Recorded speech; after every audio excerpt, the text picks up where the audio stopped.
माता स्वरूपम माता स्वरूपम देवी स्वरूपम देवी स्वरूपम प्रकृति स्वरूपम प्रकृति स्वरूपम प्रणम्यम प्रणम्यम प्रणम्यम प्रणम्यम। बोलो माता आदि शक्ति जगजननी जगदम्बा माते की।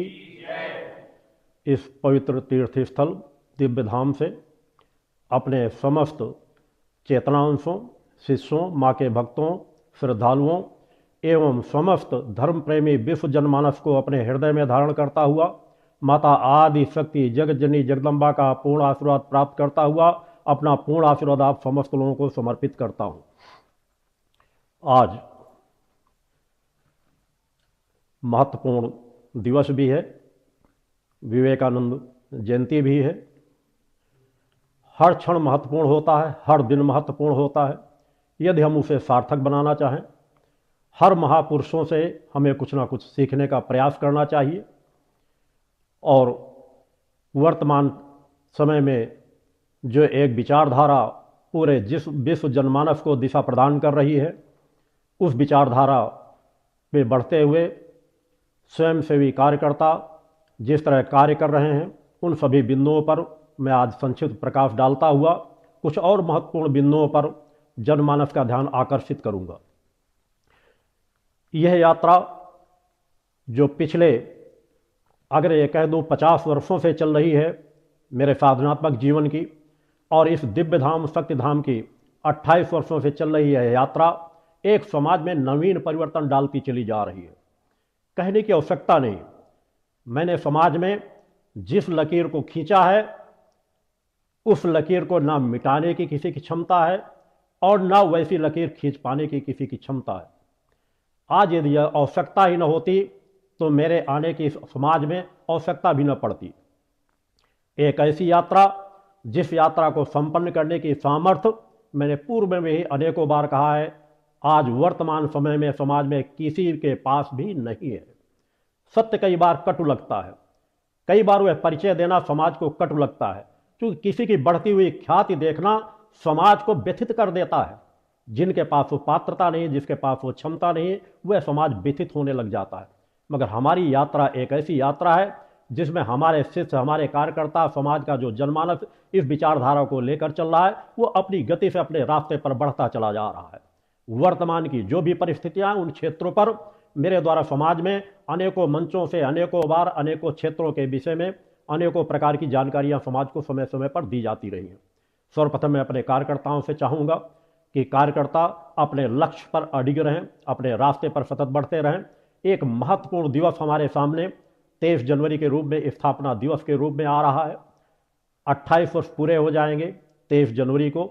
अतः इस 23 जनवरी को सभी कार्यकर्ता, सभी टीम प्रमुख, लाखों लाख स्वयंसेवी कार्यकर्ता मिलकर के पूरे देश स्तर पर प्रयास करेंगे कि 5000 से अधिक स्थानों पर माता आदि शक्ति जगजननी जगदम्बा के अखंड जो अनुष्ठान चलाए जा रहे हैं, वह अखंड अनुष्ठान चलाए जाएं और उस दिन अधिक से अधिक लोगों को नशा मुक्त धर्म, राष्ट्र, मानवता की सेवा के लिए प्रेरित करें, साधनात्मक जीवन जिएं।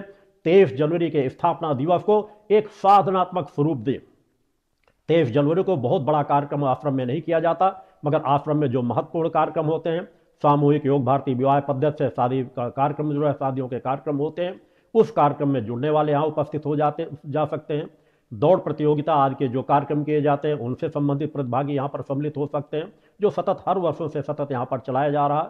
और सायंकाल सुर संगीत का जो कार्यक्रम रहता है, उसमें जो भजन गीत के गायक जो रहते हैं, जो धर्म, राष्ट्र, मानवता की सेवा के लिए प्रेरित करने वाले भक्ति भाव से परिपूर्ण गीत होते हैं, उनका जो कार्यक्रम एक निर्धारित समय के लिए रखा जाता है, उसमें भी जो संगठन के कार्यकर्ता होते हैं वे उपस्थित हो सकते हैं। 23 जनवरी हमारे लिए महत्वपूर्ण दिवस है। माता आदि शक्ति जगजननी जगदम्बा की कृपा से 23 जनवरी के दिन इस पावन पवित्र स्थल की नींव रखी गई थी, स्थापना की गई थी एक शक्तिपीठ की। युगों युगों के बाद किसी एक शक्तिपीठ की स्थापना होती है, वह माता आदि शक्ति जगजननी जगदम्बा की कृपा से होती है। और शक्तिपीठ की स्थापना दिखावे के लिए नहीं होती।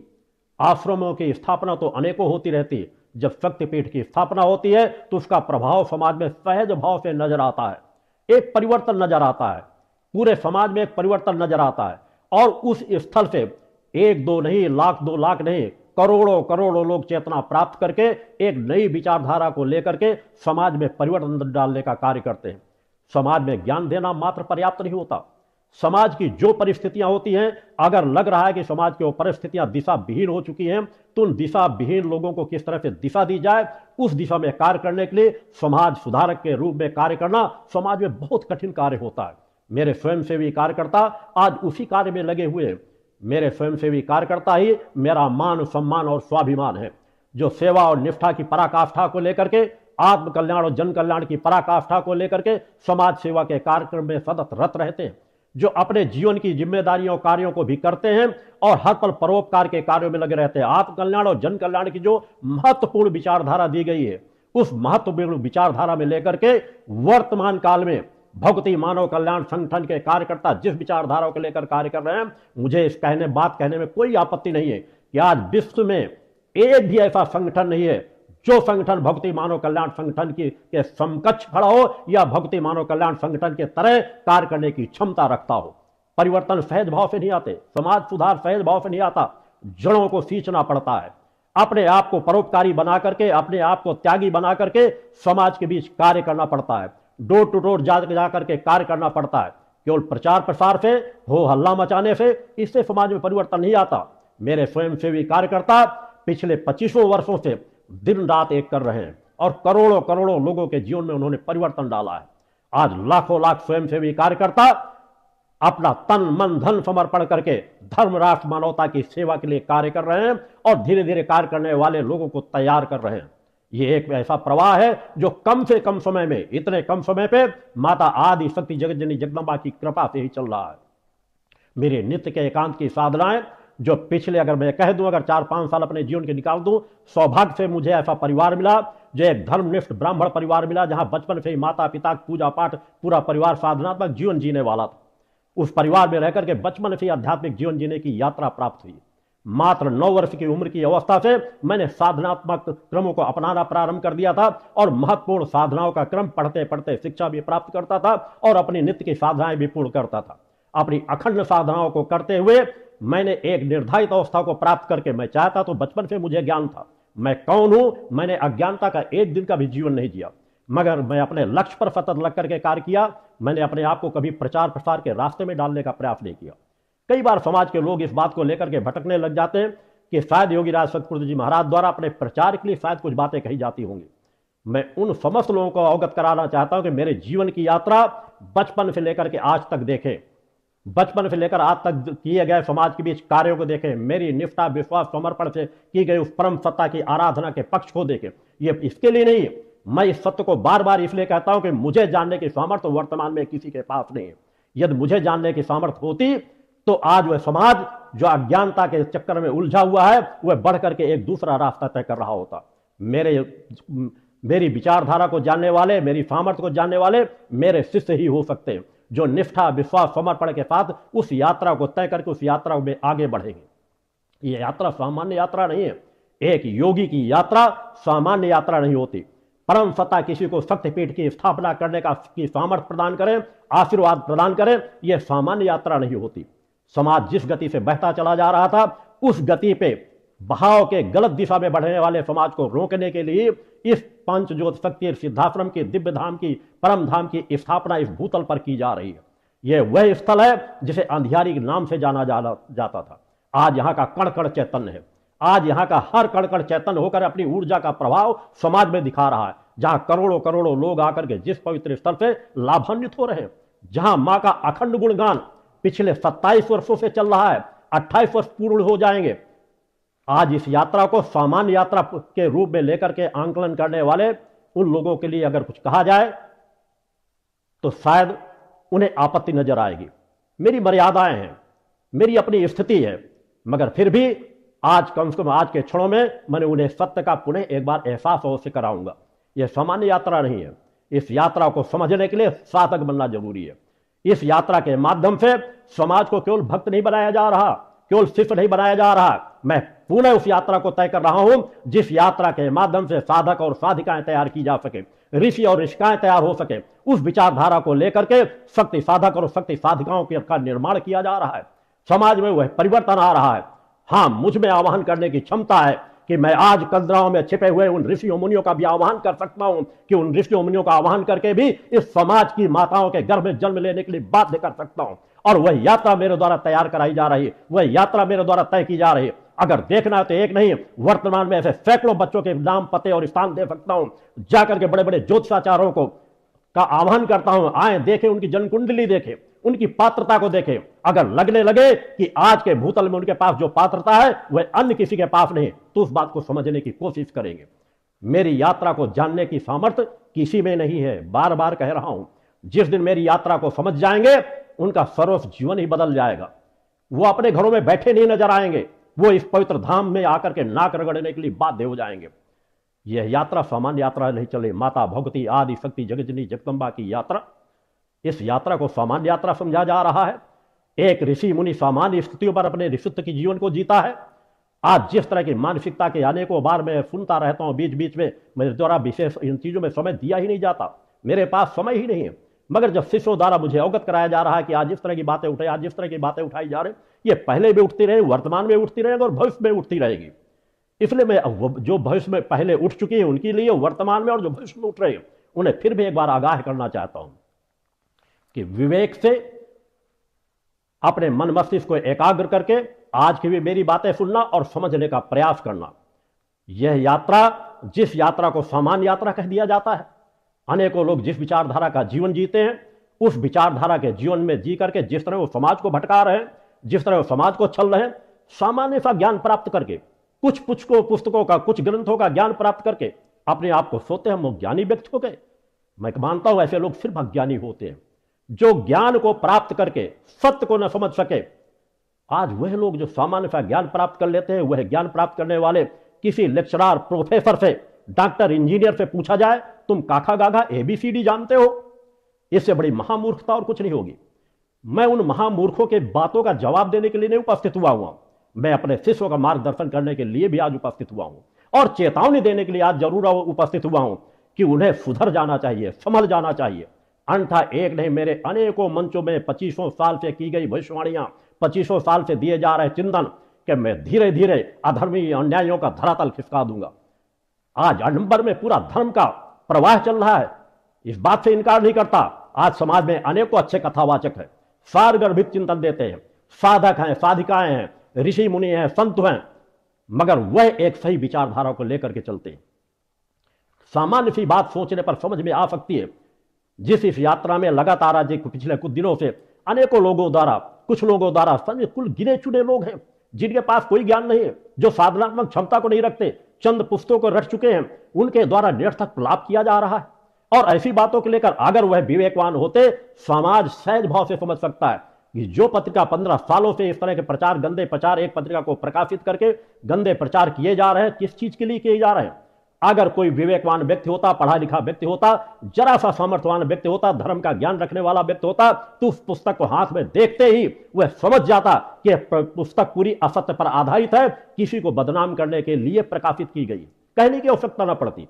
और वो विवेकहीन व्यक्ति जो आज इस तरह की आवाजें उठा रहे, उन्हें खुद समझना चाहिए। जो इतने समय पहले से पत्रिका प्रकाशित है, जिसके लिए अनेकों लोग प्रलाप पहले भी कर चुके हैं, तो क्या आज वह मीडिया बात आवाज न उठा रहा होता? समाज के धर्मगुरु, अच्छे धर्मगुरु आवाज न उठा रहे होते? मेरा मानना है कि अगर इस पत्रिका को कोई भी अच्छे महागुरु के पास, धर्मगुरु के पास, साधकों के पास, योगियों के पास जाएगी, तो वह उस पत्रिका को प्रकाशित करने वाले, उस पत्रिका को प्रकाशित करने का प्रयास करने वाले, प्रचार करने वालों की भर्त्सना करेंगे, कभी उसका समर्थन नहीं करेंगे। क्योंकि सामान्य से स्थिति को, सत्य को देखा जा सकता है। और मुझे किसी से सम्मान की आवश्यकता नहीं, न मैं अपने अपमान करने वालों की कोई परवाह करता हूं। मैं उस परम सत्ता की परवाह करता हूं जिस जगत जननी जगदम्बा की मैं आराधना करता हूं, और उस सत्य पथ को लेकर के जीवन की यात्रा तय कर रहा हूं। एक ऐसी पत्रिका जिस पत्रिका में असत्य ही प्रचारित किया गया है, जो पत्रिका के विषय में अनेकों बार मेरे द्वारा मंचों से बताया जा चुका है।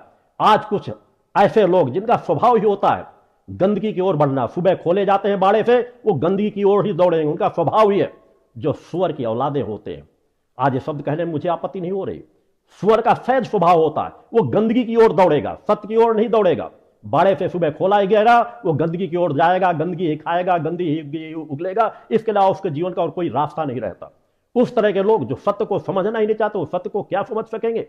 जो स्वयं सुअर का सा जीवन जीते हो, अज्ञानता का जीवन जीते हो, जो अपने आप को ज्ञानी कहते हो और इस तरह का प्रलाप करते रहे हो, इस तरह का प्रलाप कर रहे हो, एक सत्य को जो न समझ सके। मेरे शिष्य जानते हैं, उस पत्रिका को अनेकों बार मैंने मंचों से उस चीज को कहा है, जो कीर्तिक्रांत नाम की एक पत्रिका केवल अपमानित करने के लिए उस अवस्था में छापी गई थी, जहां मेरे जो सबसे प्रिय भाई थे, जो मेरे लिए आदर्श थे, समाज में एक ऐसा जीवन जीते थे जो दूसरों के लिए उदाहरण थे, आध्यात्मिक जीवन जीते थे, भक्ति मानव कल्याण संगठन के सक्रिय कार्यकर्ता थे, समाज सेवक थे, महत्वपूर्ण शासकीय पद पर कार्य करने वाले थे, उनकी हत्या की गई। कुछ हत्यारों द्वारा, कुछ अपराधियों द्वारा मिल करके मात्र एक छोटे से लाभ और प्रलोभन के लिए उनकी हत्या कर दी गई और हत्या करने वाले हत्यारों को आजीवन कारावास की सजा मिली। आजीवन कारावास की सजा मिलने के बाद उन्हें क्यों लगा कि शायद इस परिवार में अगर हम इन्हें अपमानित कर दें, जो इस परिवार को पूरी दिशा, परिवार को भी दे रहे हैं, समाज को दिशा दे रहे हैं, मिल करके उन्होंने अपमानित करने के लिए एक ऐसी पत्रिका का प्रकाशन किया जो असत्य पर आधारित है और जिसके लिए मेरे द्वारा अनेकों बार कहा गया है कि उस समय भी मेरे द्वारा कहा गया था, आज पुनः एक बार कह रहा हूं, पूरे विश्व को चुनौती देता हूं।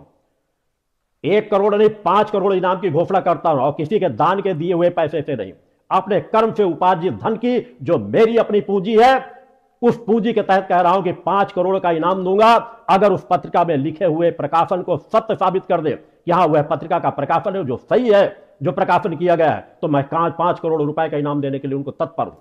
अन्यथा उन महामूर्खों को सोचना चाहिए, समझना चाहिए कि आज तुम जिस तरह का प्रलाप कर रहे हो, तुम अपराध कर रहे हो, अपराध की श्रेणी में जा रहे हो। योगीराज शक्तिपुत्र की इस यात्रा को तुम दिशा भ्रमित नहीं कर सकते। मैं किसी प्रचार प्रसार के लिए मेरे पास तो समय ही नहीं मिल पाता, मेरी तो एकांत की साधनाओं से मेरे पास कोई समय ही नहीं। मैंने जो लक्ष्य निर्धारित किया है, मैं सतत उस लक्ष्य पर चलता चला जाता हूं। मैंने पूर्व में भी कहा है, मैं ऋषियों का ऋषियों महायोगी हूं। उस महायोगी को समझने का प्रयास करो। सच्चिदानंद शक्तिपुत्र का अवतार हूं। मुझे यदि समझ जाओगे तो तुम इस तरह का प्रलाप करना बंद कर दोगे। तुम मुझसे क्या जानना चाहते हो? वेद पुराण ही नहीं, अपने सनातन के धर्म ग्रंथ नहीं, इस त्रिभुवन में जितने भी सतग्रंथ हैं वो सभी ग्रंथ मेरे हृदय पे वास करते हैं, मेरे मस्तिष्क पर वास करते हैं, मेरे रोम रोम में वास करते हैं। तुम क्या जानना चाहते हो? इस यात्रा को अगर नहीं समझ सके तो मैं सिर्फ एक बात की चुनौती देता हूं, अगर वास्तव में तुम जैसे जो प्रलाप करने वाले लोग हैं, यदि एक बार उसका परीक्षण करके देख ले, अगर उन्हें लगता है कि पत्रिका सही है तो खुल करके प्रचार प्रसार करो। इतना नहीं गले में टांग करके ताबीज बना करके टहलो, सब जगह प्रचार प्रसार करो। मेरे जीवन में कोई फर्क पड़ने वाला नहीं। और अगर लगता है कि तुम लोगों ने अपराध किया गया है, तुम वास्तव में वर्णशंकरी हो, तो तुम प्रचार करो कि हमसे गलती हुई है, कान पकड़ के माफी मांगो। और देखना चाहते हो तो ले आओ किसी 10-11 साल के बच्चे को। मैं एक चुनौती पेश करता हूं कि खड़े होकर के मीडिया के सामने तुम लोगों ने जिन जिन लोगों ने प्रलाप किया है, जिन लोगों ने पत्रिका छापा है, वो कान पकड़ करके माफी मांगे और कहें कि वास्तव में हम वर्णशंकरी हैं, हमसे बहुत बड़ी गलती हुई, हमने सत्य का परीक्षण नहीं कर पाए। समाज को लेकर के आओ, मीडिया को लेकर के आओ और 10-11 साल के किसी बच्चे को खड़ा कर दो, जो बच्चा सिर्फ बोल सकता हो। मैं चंद सेकंडों के लिए उसके सिर का स्पर्श करूंगा और जिस वेद पे बोल पूछना चाहो वो धारा प्रवाह वेदों को बोलता चला जाएगा। मेरी सामर्थ्य को कम करके आंकते हो। मैंने पूरे विश्व अध्यात्म जगत को चुनौती दी है, सामान्य अवस्था के लिए चुनौती नहीं दी है। हां, मुझ में परम सत्ता ने पात्रता दी है। अगर मैं अपनी पात्रता को समाज में नहीं बताऊंगा तो फिर उस पात्रता को बताएगा क्या? भगवान कृष्ण ने क्या अपनी पात्रता को समाज को नहीं बताया? ऐसा कौन सा ऋषि मुनि साधक है? और आज तो गंदगी के जो प्रलाप करने वाले सुअर की औलादे हैं वो भी अपने बताते हैं हमने ये डिग्री हासिल की, हम ये है। छोटे छोटा कोई भी व्यक्ति होगा अपने अंदर सब चीजों को महिमा मंडित करने का प्रयास करता है। कोई भी सच्चा कथावाचक, अगर वो सच्चा कथावाचक है तो इस तरह के प्रलापों में कभी नहीं पड़ेगा। कोई भी अच्छा साधक है उस पत्रिका को देख करके ही समझ जाएगा कि ये गलत दिशा में दी जा रही है। मेरे जो धर्म राष्ट्र मानवता की जो एक त्रिवेणी यहां पे बहाई जा रही है, जिसके लिए स्वयंसेवी कार्यकर्ता, लाखों लाख स्वयंसेवी कार्यकर्ता दिन रात 30-30, 25-25 साल से वृद्ध माताएं बहनें सतत कार्य कर रही, छोटे छोटे बच्चे बेटे बेटियां कार्य कर रहे हैं। क्या वह मूर्ख है? क्या वह मूर्खता का जीवन जी रहे हैं? क्या उन्हें ज्ञात नहीं मेरा जन्म कहां पर हुआ, मेरी यात्राएं कहां से हुई? आज वह इतना बड़ा समाज जो देख रहा है, चल रहा अपना पूरा जीवन मेरे एक एक आदेश पर न्यौछावर करने के लिए तत्पर है, उसे तुम महामूर्ख लोग खड़े हो जाते हो। एक बार अगर तुम्हारे पास कोई अज्ञानता की बात आई थी, तुम आते मेरे पास। यह वह स्थल है जहां साधु संत सन्यासी कथावाचक भी आकर के जहां पर अटकते हैं, मार्गदर्शन प्राप्त करते हैं, मेरा आशीर्वाद लेते हैं और आगे आशीर्वाद लेते रहेंगे। और आज भी पुनः इस मंच से कहता हूं कि कोई भी ऋषि मुनि साधक जीवन में कहीं पर भी विराम आ रहा हो, उसे यदि आध्यात्मिक क्षेत्र की जानकारी प्राप्त करना हो, आत्मज्ञान की जानकारी प्राप्त करना हो, कुंडली चेतना की जानकारी प्राप्त करना हो, किसी भी देवी देवताओं की साधना में कहीं भी अवरोध आ रहा हो, वो आकर के श्रद्धा विश्वास से उपस्थित होकर के मेरा मार्गदर्शन प्राप्त कर सकते हैं। किस चीज की बात करते हो? अगर मैंने राधा, माता राधा के विषय में अगर कोई चीज टिप्पणी की है तो किस विषय पर टिप्पणी की है? तुम जितना माता राधा का सम्मान नहीं करते, उससे हजारों गुना ज्यादा मेरे द्वारा सम्मान किया जाता है। क्योंकि मैं जानता हूं मेरी माता भक्ति आदि शक्ति जगत जननी जगदम्बा, जो निखिल ब्रह्मांड की मालिक है, अनंत लोगों की मालिक है, जिससे सब कुछ संचालित हो रहा है, उनकी अंशा अवतार मैंने कहा है। और जो भी अंशा अवतार है वो सभी मेरे हृदय में वास करती है। नित्य प्रति हम उसका ध्यान करते हैं, आरती में ले ले, वंदना में ले ले, सभी मगर जानते हुए कि वह अंशा अवतार है। हम तो समाज के सभी लोगों, कोई किसी के पास, किसी मात्र शक्तियों के पास भी अगर क्षमताएं आती हैं तो उन्हें हम जगदम्बा का अवतार कहने लग जाते हैं, माता भगवती का अवतार कहना शुरू कर देते हैं। फिर यह तो महत्वपूर्ण शक्तियां हैं जो अवतरित हुई है, इसे कोई इनकार नहीं कर सकता। माता भगवती राधा के रूप में, जो अवतार के रूप में उनकी अंशा अवतार है, एक बार नहीं अनेकों बार मैंने पहले कहा है और आज भी कह रहा हूं, इस धरती पर जितने भी अवतार हुए हैं वो सभी मां के गर्भों से हुए हैं, आगे भी मां के गर्भों से होंगे। जितने भी अवतारों की बात की जा रही है उतने सभी जो अवतार हैं, कोई भी आकाश से नहीं गिरा। अगर कोई आकाश से गिरा हो तो मुझे बता देना। माता आदि शक्ति जगत जननी जगदम्बा की अंशा अवतार माता सीता अगर पृथ्वी के गर्भ से उपस्थित हुई है तो वो भी ऋषियों मुनियों के खून से ही उनकी उत्पत्ति हुई है। वह भी एक जगदम्बा का अवतार थी। हम सभी को जगदम्बा कह देते हैं। अनेकों ग्रंथों में भी, इस बात के ग्रंथों में जितने भी धर्म गुरुओं ने लिखा, कई बार जगदम्बा के रूप में, तो जगदम्बा के रूप में लिखने का तात्पर्य है उस सत्य को समझने का प्रयास करो। ये सभी शक्तियां अंशा अवतार है। माता सीता का चित्र क्या आप लोगों ने देखा नहीं है? एक ऐसा उदाहरण पेश किया है जो नारी समाज के लिए हर पल सम्मान गौरव का प्रतीक रही है और युगों युगों तक, जब तक सृष्टि चली गई, गौरव का प्रतीक बनी रहेंगी। वह भी गौरी पूजन करती थी, देवी की आराधना थी। हर विषम परिस्थितियों पर उन्होंने माता भगवती के गौरी स्वरूप का स्मरण किया है, चिंतन किया, आशीर्वाद प्राप्त किया है। जितने भी अंशा अवतार होते हैं उनके पास अलौकिक दिव्य शक्तियां होती है। वो समाज के कल्याण के लिए जब जहां चाहे वैसी दिव्य शक्तियों का उपयोग कर सकती है, मगर वह अंशा अवतार होती है। कोई भी अंशा अवतार पूर्ण अवतार के रूप में नहीं आती है, न भविष्य में कभी आएंगी। जितने भी आएंगे आगे भी 10वें अवतार की जिसकी समाज जिसका इंतजार कर रहा है, सनातन धर्म जिसका इंतजार कर रहा है, वह भी उसके लिए वर्णित है। किस परिवार में कहां पर जाकर के जन्म लेंगे, किस परिवार में जन्म लेंगे। कहीं नहीं कहा गया कि आकाश से कोई प्रकट हो जाएगा, आकाश से कोई उपस्थित हो जाएगा। तुम जैसे कोई महामूर्ख अगर गिरे हो आकाश से तो उसकी जानकारी समाज को देना। कार्य समाज में नजर आते हैं, जो कर्म किया जाता है वो समाज में नजर आते हैं। ये भक्ति मानव कल्याण संगठन की यात्रा सामान्य यात्रा नजर आ रही। मैंने तो सभी का मार्गदर्शन किया। मेरी अब तक की गई भविष्यवाणियां, मेरे द्वारा किए गए समाज के बीच कार्य, मेरे अरे तुम जैसे लोग तो पैदा भी नहीं हुए होंगे जब मेरे महाशक्ति यज्ञ प्रारंभ हो गए थे। मेरी एकांत की साधना पिछले 45 वर्षों से 2.5 से 3 घंटे नींद लेता हूं। नित्य की एकांत की साधना। जब तुम कह रहे हो फर्नीचर की दुकान थी, अनेकों लोग बीच बीच में प्रलाप करते रहते। अरे मेरे द्वारा मेरा हर शिष्य जानता है कि हाँ, मैं ग्रामीण कृषि परिवार में मैंने जन्म लिया है। अपने पिता के साथ कृषि कार्य भी करता था और कृषि कार्य में भी पूरी तरह से दक्ष हूं और अपने जीवन के उपार्जित धन के माध्यम से अपनी नित्य की साधनाएं करता था। एक एक नहीं, 2-2 फर्नीचर की दुकानें थी और अपने आय से ही अपनी साधनाओं को संपन्न करता था। तब तक मेरी महत्वपूर्ण सभी साधनाएं संपन्न हो चुकी थी। किस तरह के महामूर्खों द्वारा कुछ बातें बीच में सुनने की मिलती हैं कि काश वो ऐसा करते हैं, ऐसे मार्ग का चयन कर लिया जिसमें कुछ लगना नहीं। अरे ऐसी सोच निकृष्ट लोगों की होगी। यह मार्ग साधनात्मक मार्ग, गुरुपथ का मार्ग, समाज का मार्गदर्शन करने का मार्ग, आदर्श बनना पड़ता है, उदाहरण पेश करना पड़ता है कि जिसमें शिष्य भी चल ना पाए, शिष्य अगर चल जाए तो मुक्ति के पथ पर चला जाए। यह सामान्य पथ होता है। सभी मार्गों से, बिजनेस, व्यवसाय, नौकरी, सभी मार्गों से कठिन मार्ग होता है साधना का मार्ग, तप का मार्ग। और मैंने उस तप का मार्ग उन व्यवसायों को करते हुए पूर्ण किया है। और जो समाज के लिए आया हूं तो मैंने अपना रोम रोम जन कल्याण के लिए समर्पित किया है।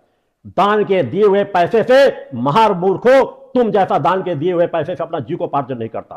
तब भी बिजनेस करता था, आज भी बिजनेस है, तब भी कृषि कार्य करता था, आज भी कृषि कार्य जुड़ा हुआ है। और वह कार्य करते हुए अपने साधनात्मक क्रियाओं के माध्यम से समाज का मार्गदर्शन कर रहा हूं और समाज को भी वही रास्ता दे रहा हूं।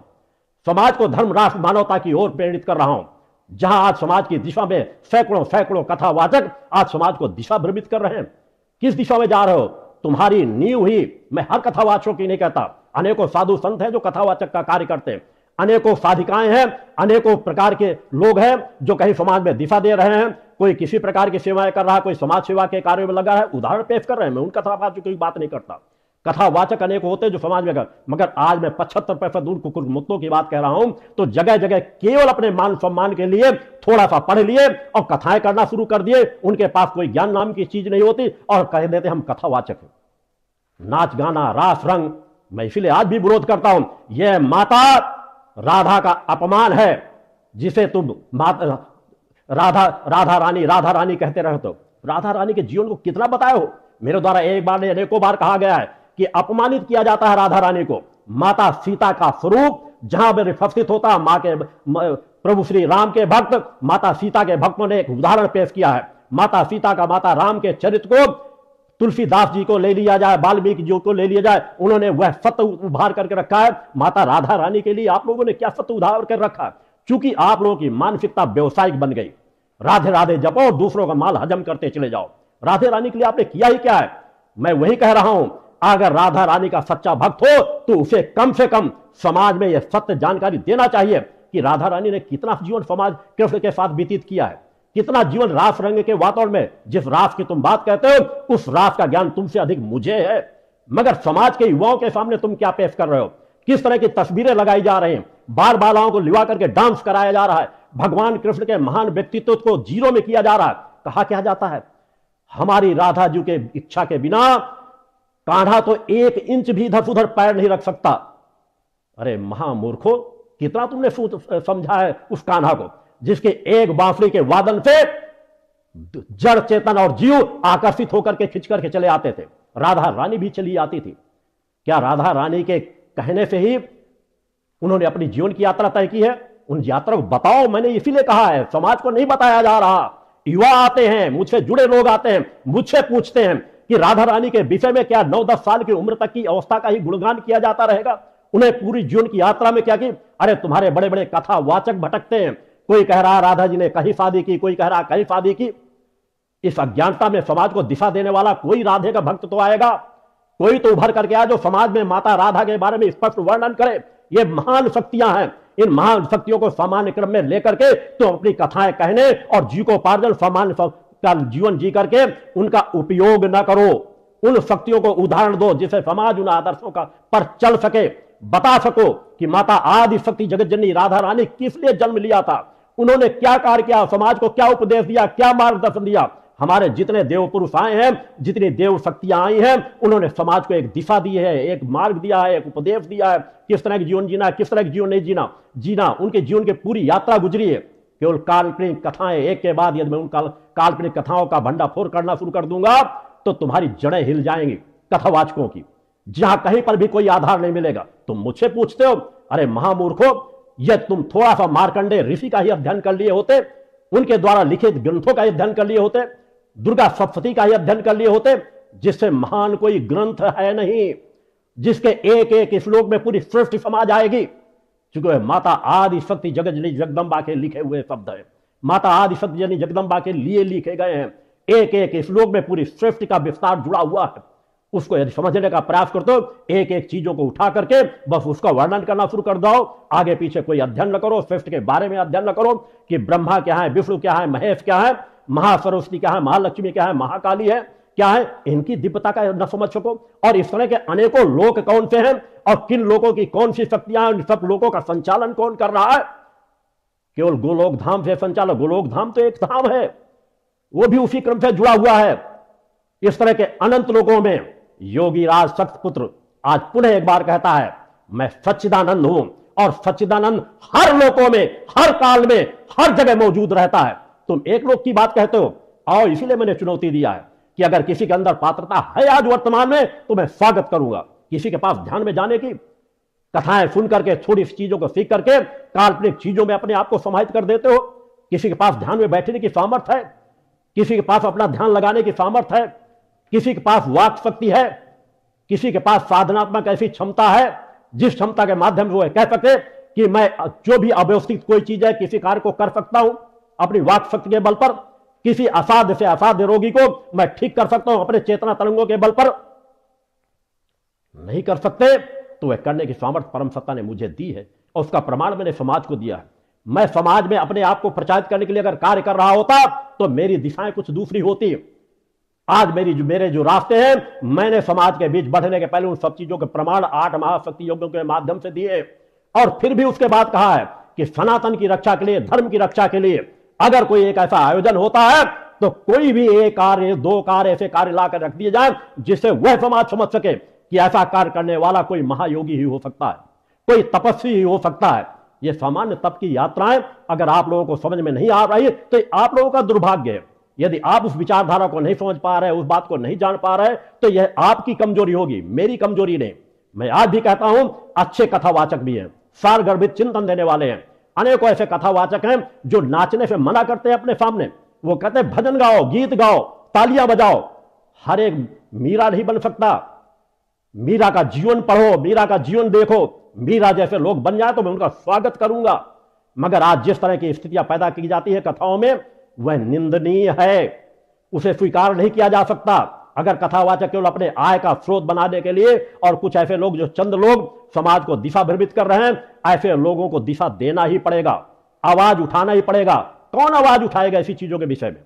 कहीं ना कहीं तो आवाज उठाना ही पड़ेगा। केवल इस डर से कि लोग अपशब्द कहना शुरू कर देंगे, केवल इस डर से कि अगर सही बात उठाई जाएगी तो इस सनातन को खोखला नहीं होने दिया जा सकता। सत्य है, अनेकों मंचों से कहूंगा। आप लोग कहते हो कि शंकराचार्यों से आप बढ़कर के हो गए। मेरे द्वारा कहा जाता मैं योगियों का योगी, महायोगी हूं। सनातन धर्म के लिए सभी शंकराचार्यों का सम्मान करता हूं। मगर इस शंकराचार्य भी अपनी दिशा से भटकेंगे तो एक बार नहीं 1000 बार टोकूंगा, 1000 बार आवाज उठाऊंगा। मैं स्वतंत्र रूप से मानवता के कार्य के लिए आया हूं। मैं किसी का गुलाम नहीं हूं, किसी के अधीन नहीं हूं। मैं अधीन हूं उस परम सत्ता के, अपने मूल स्वरूप के, जहां से मार्गदर्शन प्राप्त करता हूं, जिनकी कृपा से मेरी जीवन की यात्रा चल रही है। मेरी जीवन की यात्रा अव्यवस्थित यात्रा नहीं है, एक व्यवस्थित क्रम से यात्रा चल रही है। अगर कोई एक शंकराचार्य कह देंगे कि उद्धव ठाकरे को हम मुख्यमंत्री बना लेंगे तभी चैन आएगा, क्या हुआ? क्या इस तरह की बातों को स्वीकार कर लिया जाए? ठीक है, विमुक्तानंद जी महाराज अच्छे शंकराचार्यों में से हैं, ज्ञानी है, माना जा सकता है। मगर ज्ञान यदि सही धर्म के लिए, सनातन की रक्षा के लिए न उठे आवाज, और ऐसे लोगों के लिए जिन्होंने सनातन को गर्त में मिलाने का कार्य किया गया हो, जिन्होंने अपने पिता की ही परंपरा को नष्ट कर दिया हो। बाला साहब ठाकरे जो हिंदू हृदय सम्राट माने जाते थे, उन हिंदू हृदय सम्राट की विचारधारा क्या है? जो अपने पिता की विचारधारा की रक्षा न कर सके उसको मुख्यमंत्री बनाना चाहेगा अगर एक शंकराचार्य, तो आवाज जरूर उठाऊंगा। एक बार नहीं, अनेक बार आवाज उठाऊंगा। तुमने कहा दंड देने की बात, इस भूतल में कोई पैदा नहीं हुआ जो योगीराज शक्तिपुत्र को दंड दे सके। मेरा निष्कासन करेंगे? अरे ऐसे समाज का निष्कासन तो मैं हर पल करके रखता हूं। मैं उस समाज के लिए कार्य कर रहा हूं जिस समाज को आज तक आप लोगों ने निष्कासित करके रखा है। समाज आज में छुआछूत फैलाए किन लोगों ने? इन्हीं ज्ञानियों ने, जो अपने आप को ज्ञानी कहते रहे। ऐसे ऐसे गुरुकुल चलाते रहे जिनमें कहा गया कि केवल हम छोटी जात के किसी लोगों को प्रवेश नहीं देंगे, प्रवेश ज्ञान के आधार पर मिलना चाहिए। जो जातियां छोटी बड़ी जातियां, तुम्हारा मेरा मानना हर जात में योग्य लोग होते हैं। यदि हम उन योग्य लोगों को दिशा दिए होते तो आज समाज की परिस्थितियां कुछ दूसरी होती, समाज को एक दिशा मिल रही होती। काट करके, खंड खंड करके आप लोगों ने रख दिया है सनातन धर्म को। और कितना देखा जा सकता है इस सनातन धर्म को बिखरते हुए? कहीं ना कहीं तो आवाज उठानी पड़ेगी। किस मान सम्मान की बात करते हो? किस तरह के ज्ञानी बनकर के कार्य करते हो कि समाज के योग्य और पात्र लोगों को विज्ञान नहीं दे सके? फिर समाज में उसी तरह के लोग पैदा होंगे और उसी तरह सनातन का विरोध करेंगे। तो फिर किस सनातन की रक्षा करने के लिए हो? केवल अपना वैभव दिखाने के लिए? वैभव दिखाने से सनातन नहीं चलता। गद्दी दर गद्दी नसीन होते चले गए। कभी एहसास किया कि उन गद्दियों के स्थापित करने वाले लोग कितने तपस्वी थे, कितनी पराकाष्ठा का जीवन जीते थे, कितना उनके अंदर त्याग और वैराग्य था? आज नहीं, अनेकों बार मंचों से आवाज उठा चुका हूं। क्या हमारे आदि गुरु शंकराचार्य सामान्य थे? क्यों नहीं उनका प्रचार प्रसार किया गया? जिनकी गद्दियों पे परंपरागत में कई शंकराचार्य बैठ चुके, आगे भी बैठेंगे। आदि गुरु शंकराचार्य के बारे में कितना विस्तार दिया गया। आज उनका अगर विस्तार दिया गया होता तो हर मंदिर हमारे आदि गुरु शंकराचार्य की मूर्ति स्थापित होती। क्यों नहीं विश्वामित्र वशिष्ठ की मूर्ति स्थापित की गई? क्यों एक मुसलमान फकीर की साई की मूर्तियां स्थापित की जा रही है? यह अज्ञानता ही तो समाज में परोसी गई है। आज पढ़ा लिखा समाज अगर एक मुसलमान फकीर की आराधना करता है तो यह अज्ञानता है, क्योंकि उनसे मुसलमान फकीर से हजारों करोड़ों गुना ज्यादा सामर्थ्य रखने वाले हमारे ऋषि मुनि थे, हैं और रहेंगे।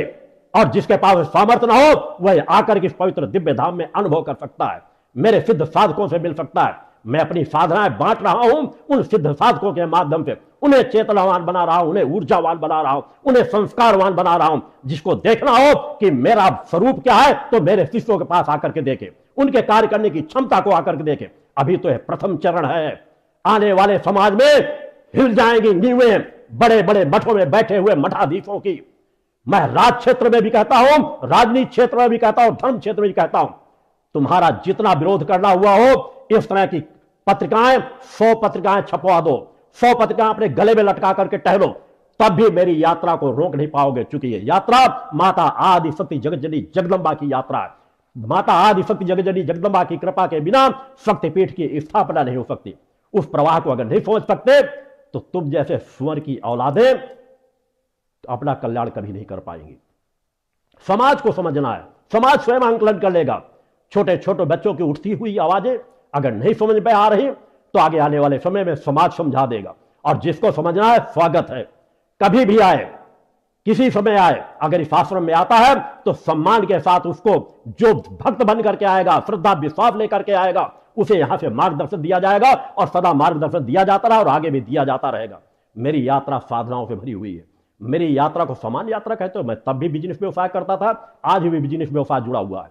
मेरी धर्म पत्नी जो जीवन जीती है वो भी संघर्ष का जीवन जीती है। वो भी प्रातः 3 बजे जगती है, जब महामूर्खों तुम सोते रहते हो। 2:30 बजे रात से जगता हूं, मात्र 24 घंटे में 2.5 से 3 घंटे की नींद लेता हूं। मेरी साधना है, मेरे द्वारा परोपकार के द्वारा किए जा रहे कार्य, मेरा रोम रोम नहीं, यहां इस पवित्र दिव्य धाम का जहां पर मैं वास करता हूं, यहां का कण कण चीख चीख करके पुकार रहा है और पुकारता रहेगा। आने वाले समय में जो कहीं से लोग लाभ नहीं प्राप्त करते, इस धाम में आते, उन्हें यहां पर शांति की अनुभूति होती है। यहां पर वो लाभान्वित हो रहे हैं। आज करोड़ों करोड़ लोगों को दिशा दी जा रही है। 10 लाख लोग नशा मुक्त जीवन जी रहे हैं, जो कहीं नशा छोड़ नहीं पा रहे थे। कैंप के ऊपर कैंप अटेंड करते थे, आश्रम में आकर नशा मुक्त होकर के जाते हैं। अगर ये तुम महामूर्खों को समझ में नहीं आता तो महामूर्खों को समय का चक्र स्वयं समझा देगा। मेरे द्वारा पुनः कहा जा रहा है कि राधा रानी का अपमान राधे राधे कहने वाले ही कर रहे हैं। उनके मंचों में हो रहा है, उनके गीतों में हो रहा है, उनके नृत्य के कार्यों में हो रहा है। अपने आप को कथावाचक करते हैं। कोई कहे कि किस तरह का जीवन जी रहा है, कोई किस तरह का जीवन जी रहा है। 8-8 बजे तक पढ़ करके सोते और अपने आप को ज्ञानी कहते। उन देवी देवता शक्तियों का अगर अपमान होगा तो मैं पूर्व के अनेकों मंचों की मेरी आवाज उठा करके देख लेना। उन हर जगह मेरे द्वारा आवाज उठाई गई है कि जो जिस तरह का वातावरण दिया जा रहा है, ये सनातन के रक्षक नहीं हो सकते। और सनातन की रक्षा केवल तुम जहां से कह रहे हो वहां से नहीं हो रही। हमारे भारत की भूमि पर अनेकों शक्तिपीठ हैं, अनेकों देवस्थान हैं, अनेकों ऋषि मुनि हैं, अनेकों साधक और साधिकाएं हैं जिन्होंने सनातन की रक्षा की है और सदैव सनातन की रक्षा करते रहेंगे। काल्पनिक चीजें बता बता करके, काल्पनिक चीजें दे देकर समाज को क्या देना चाहते हो? मैंने कहा है कि अगर तुम राधे के भक्त हो तो राधे की साधना बताओ, किस तरह साधना करना है। लोगों को नशा मुक्त कराओ, लोगों को चरित्रवान बनाओ, लोगों को साधनात्मक जीवन जीने के लिए प्रेरित करो। आज क्या कर पाए हो? जितनी यात्रा भक्ति मानव कल्याण संगठन ने तय कर ली है, मैं अगर कह दो तुम सभी कथावाचक एक साथ इकट्ठे हो जाओ और समाज का आंकलन करने का हो, बाकी चीजें भुला दो, मेरे कार्यों का 28 सालों को देख लो और तुम 50 साल के सभी जितने भी कथावाचक है वो सब इकट्ठे हो जाएं और तुलना करके देख लो। जो धर्म राष्ट्र मानवता की सेवा के लिए कार्यकर्ताओं ने, मेरे कार्यकर्ताओं ने कार्य किया, मेरे शिष्यों ने कार्य किया है, जितना जीवन में उनके परिवर्तन आया है, जितना वो स्वयं के जन कल्याणकारी और परोपकारी जीवन जीते हैं, वैसा जीवन जीने वाले समाज को ला करके दिखा दो। अगर तुम लोगों में क्षमता होती तो हमारे मंदिर न तोड़े जाते, हम गुलामी का जीवन न जीते। आज भी तुम गुलामी का जीवन जीने के लिए ऐसा वातावरण बना रहे हो। बस 10वें अवतार आ जाएं, कल्याण हो जाएगा, न मालूम कब से कहते चले गए। और एक योगी आदित्यनाथ ने आकर के वह उदाहरण पेश कर दिया कि हां, हम ऐसा वातावरण दे रहे हैं जहां भगवान को आने के लिए मजबूर होना पड़े, साधकों को कार्य करना पड़ता है। वह कार्य नजर आते हैं। कोई साधक प्रवृत्ति का कार्य होता तो उसकी कथनी करने में जो राज सत्ता की परवाह न करे, अपने धर्म सत्ता की परवाह न करे, अपने स्वयं की जीवन की परवाह न करे, वह कर सकता है सनातन की रक्षा, वह कर सकता है सनातन के लिए कुछ कार्य। और इसी तरह के साधक प्रवृत्ति के, मैंने कहा है, मेरी 11 दिव्य चेतनाएं उस परम धाम की इसी लक्ष्य में लगी हुई है। और यह विचारधारा जो यहां से संचालित की जा रही है, यहां आने वाले समय में ऋषि मुनियों का अवतरण होगा, अनेकों ऋषि मुनि तैयार होंगे, साधक साधिकाएं तैयार होंगी। इस प्रवाह को दुनिया की कोई ताकत नहीं रोक पाएगी। इस शक्तिपीठ की जिसकी स्थापना की जा रही है। भटक रहे हो, सत्य समझना नहीं चाहते, सत्य को जानना नहीं चाहते, सत्य को सुनना नहीं चाहते। अभी तो मैंने अपना बहुत संक्षिप्त सा परिचय दिया है। जिस दिन मैं अपना खुल करके परिचय देना प्रारंभ कर दूंगा, उस दिन तुम जैसे महामूर्खों के चड्डियां गीली हो जाएंगी। इतना याद रखना, मेरी यात्रा सामान्य यात्रा नहीं है। बचपन से यात्रा तय कर रहा हूं। आज से 30-40 साल पहले मैंने चुनौती रखी थी, वैसे कार्य करके समाज को दिखाए थे, युगों के सामने कार्य करके दिखाए थे, असंभव से असंभव कार्यों को समाज के बीच कार्य करके दिखाया, मगर ये प्रदर्शन का कारण नहीं। आज वही मैं ऊर्जा अपने चेतनावान अंशों को प्रदान कर रहा हूं, जो मैंने 25-30 सालों पहले कहे थे कि मैं अपने ऊर्जा को प्रदान करके साधक और साधिकाएं समाज में तैयार कर दूंगा, कुपात्रों को सुपात्र बना दूंगा। उस दिशा में कार्य किया जा रहा है। यह कार्य सामान्य कार्य नहीं। साधनात्मक पथ को कैसा जीवन जीते हो महाधूर्तों का। कहते हो कि माफी मांग लेते, रास्ता पकड़ लेते, तो यह चीज छिपी रहती। कितने राज छिपाए हुए अपने इस तरह के महामूर्ख, अपनी मंडली के, अपनी प्रजाति के लोगों के। योगी राज शक्तिपुत्र का जीवन खुले आईने के समान है, जैसा कहता है वैसा जीवन जीता है। तुम जैसे महामूर्ख पूरी क्षमता लगा करके देख लो, जो कर सको करो। मेरा एक रोया भी नहीं टेढ़ा कर सकते, क्योंकि यहां सत्य की ताकत है। असत्य के बल पर सत्य को न कभी पराजित किया जा सका है, ना भविष्य में पराजित किया जा सकेगा।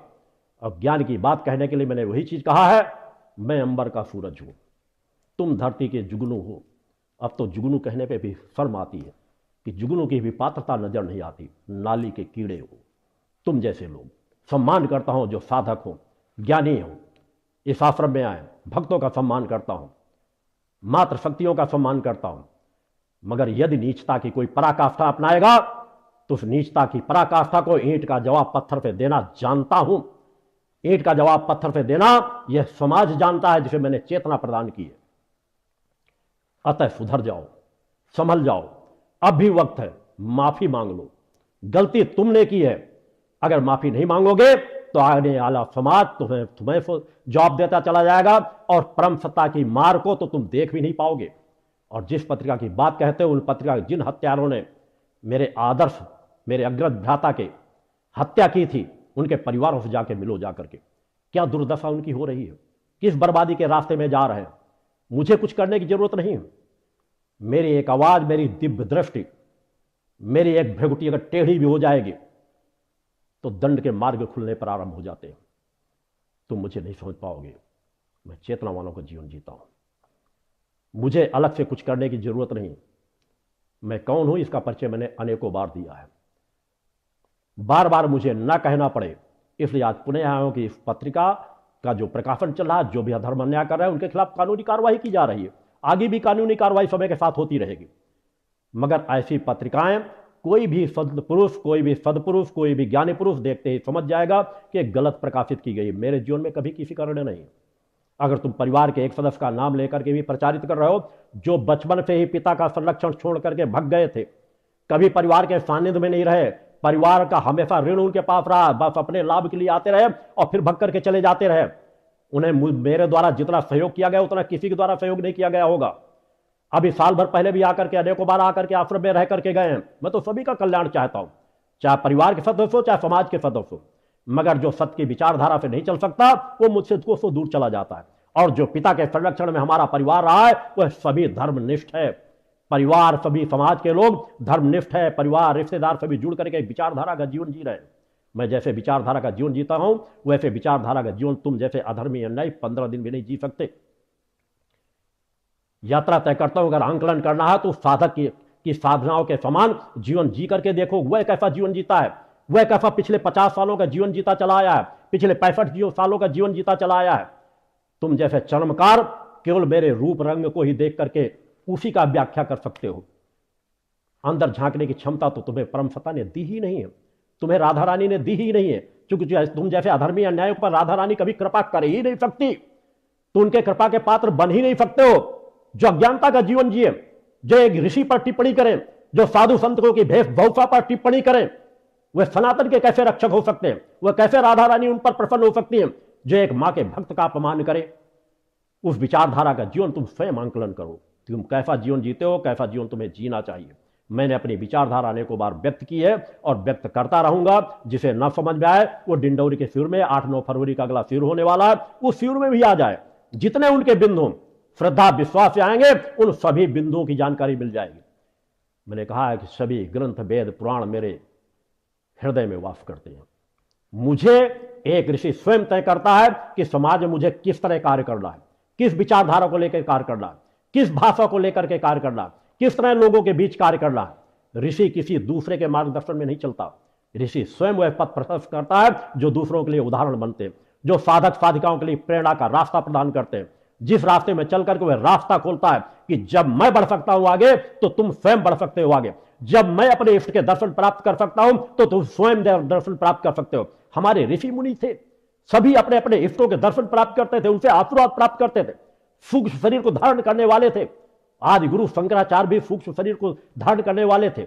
मैंने कहा विस्तार में मेरे पास समय जो कम रहता है, विस्तार में अगर जाने लग जाऊंगा तो तुम्हें जवाब देने के रास्ते नहीं बचेंगे। मैंने कहा मैं बहुत सीमित दायरे में अपनी बातें कहता हूं, और अगर जिसको और जानना होगा तो आने वाले भविष्य में मेरे 100 यज्ञ पूर्ण हो जाने के बाद, एक जो महाशक्ति यज्ञ के पूर्ण हो जाने के बाद जो शक्ति ग्रंथ प्राप्त होगा समाज को, उस ग्रंथों में तुम्हें सभी चीजों के जवाब प्राप्त हो जाएंगे कि किस तरह सृष्टि की उत्पत्ति हुई, कौन सी महाशक्ति है और किनकी ये सभी अंश हैं और आगे भी अंश होते रहेंगे। इस समाज में जितने भी अवतरित होंगे, जितने भी अवतरित हुए, सभी उन्हीं के अंश हैं। मैं ऋषियों मुनियों का सिरमौर हूं। इस धरती पर जितने ऋषि हुए हैं, जितने ऋषि भविष्य में होंगे, वो सभी मेरे चरणों की रज पाने के लिए लालायित रहते हैं। इस सत्य को समझ जाओ तो तुम्हारा कल्याण होगा, ना समझोगे तो इसी तरह चीखते चिल्लाते रहोगे, बिलबिलाते रहोगे, कुछ नहीं मिलेगा। अतः अब भी समझ जाओ, मैं बहुत कुछ अभी व्यक्त नहीं करता और वह क्षमता मेरे अंदर है। आज भी पुनः मन से कहता हूं एक बात पुनः, अगर विश्व अध्यात्म जगत में किसी के पास आत्मज्ञान की क्षमता हो, तत्बल की क्षमता हो, तो सम्मान उसे चुनौती देता हूं कि आए और मेरा सामना करे। और यदि किसी संगठन में इतनी क्षमता हो जिसने कोई ऐसा कार्य किया हो जो पिछले 25 वर्षों में मेरे भक्ति मानव कल्याण संगठन के सदस्यों शिष्यों ने किया, वो शिष्यों से आकर के आंकलन कर ले, संगठन का आंकलन करके देख लें कि इतने कम समय में, कम संसाधनों में वह लोग जिनको नजरअंदाज किया जाता रहा, उद्योगपतियों का सहारा देने वाले, उद्योगपतियों के सहारा लेने वाले तो अनेकों मिल जाएंगे। उस गरीब समाज को जो सहारा देने वाले हो वो कौन और कितने लोग हैं, उनका आंकलन करके देखो। अगर आंकलन करने के बाद कुछ समझ में आ जाए, बुद्धि खुल जाए, समझ जाओ कि किताबी कीड़े बनने से कल्याण नहीं होना, ये सीढ़ियां हैं जिन सीढ़ियों को चढ़ करके आगे जाना पड़ता है। इनके माध्यम से किस तरह सिखाते हैं हमें क्या करना चाहिए, क्या नहीं करना चाहिए, किस तरह का जीवन जीना चाहिए, किस तरह तपस्यात्मक जीवन चाहिए। वह सीढ़ियां चढ़ने की मेहनत करोगे तब दिव्य दृष्टि प्राप्त होती है, तब सत्य का ज्ञान होता है, तब ज्ञान होता है कि हम कौन हैं। अगर हम अपने मैं को ना जान सके, मैं कौन हूं, मेरा कौन है और मेरा कर्म क्या है, तब तक सब अज्ञानी है। अतः उस अज्ञानता के भौर जाल से निकलना है तो या तो शरण में आ जाओ या अच्छे गुरुओं के शरण में चले जाओ जो तुम्हें कुछ ज्ञान दे सके, तुम्हारा कल्याण होगा। आज मैं ज्यादा व्यक्त न करता हुआ, मुझे जो कुछ कहना होगा तुम्हारे और समाज के किसी के जिज्ञासुओं के, किसी के कुछ जानने की चीजें हों, वो अगर प्रश्न आएंगे तो मैं अपने 8-9 फरवरी को डिंडौरी सिरों में उनको व्यक्त कर दूंगा। मेरी यात्रा खुली किताब है, कोई भी आकर के रह करके उसका आंकलन कर सकता है। मेरे यहाँ सेवा करने वाले किसी को अधिकार इतना नहीं मिलता कि कोई आए मेरे किचन में सेवा कार्य करे, मेरी सेवाएं करता रहे। पिछले जब से मैंने आध्यात्मिक जीवन के साथ, ना तो मैं किसी से पैर दबाता हूं, ना किसी से अपने कपड़े धुलवाता हूं। मेरे जीवन के लिए मेरे साथ मेरी धर्मपत्नी स्वयं है जो मेरे पास मेरे कार्य करने के लिए पर्याप्त है, और केवल 1-2 परिवार, शिष्य परिवार है जो प्रारंभ से लेकर के आज तक उस कार्यों में लगे हुए। किसी को मेरे कक्ष में प्रवेश करने की भी अनुमति नहीं होती। मेरा साधनात्मक जीवन है, तपस्यात्मक जीवन है। तुम इस तरह की विचारधारा देकर समाज को दिशा भ्रमित करने के, तुम जैसे स्वर की औलादें करना चाहते हो, दिशा भ्रमित समाज को करना चाहते हो, आकर के देखो मेरी यात्रा को, रोंगटे कांप जाएंगे जिस तरह का मैं जीवन, स्वयं का जीवन जीता हूं।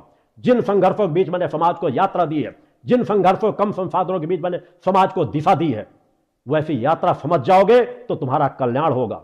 अब भी वक्त है, उस यात्रा को देखो, समझो, जानो एक ऋषियों का जीवन किस प्रकार से होता है, एक ऋषि किस तरह का जीवन जीता है, एक योगी किस तरह का जीवन जीता है, किस तरह तप करता है, किस तरह साधना करता है, किस तरह उसकी मानसिक भावना परोपकार के लिए समर्पित होती है, किस तरह वह रोम रोम जब जन कल्याण को समर्पित कर देता है, अपना रोम रोम परम सत्ता के चरणों में समर्पित करने की भक्ति भाव के उस धरातल को लेकर के भक्ति करता है, तब परम सत्ता की कृपा प्राप्त होती है, तब सत्य का ज्ञान प्राप्त होता है। उस दिशा में चलोगे तुम्हारा कल्याण होगा। समाज जवाब देने में सक्षम है, देता भी रहेगा। वर्तमान समय पे आज कुछ मेरा चिंतन था कि मैं अपने शिष्यों को एक दिशा दूं, एक मार्गदर्शन दूं, इसलिए मैंने समय दिया, थोड़ा सा वक्त दिया। मैं आज इन क्षणों पर अपना पूर्ण आशीर्वाद आप समस्त लोगों को समर्पित करता हूं। बोल जगदम्बा माते की।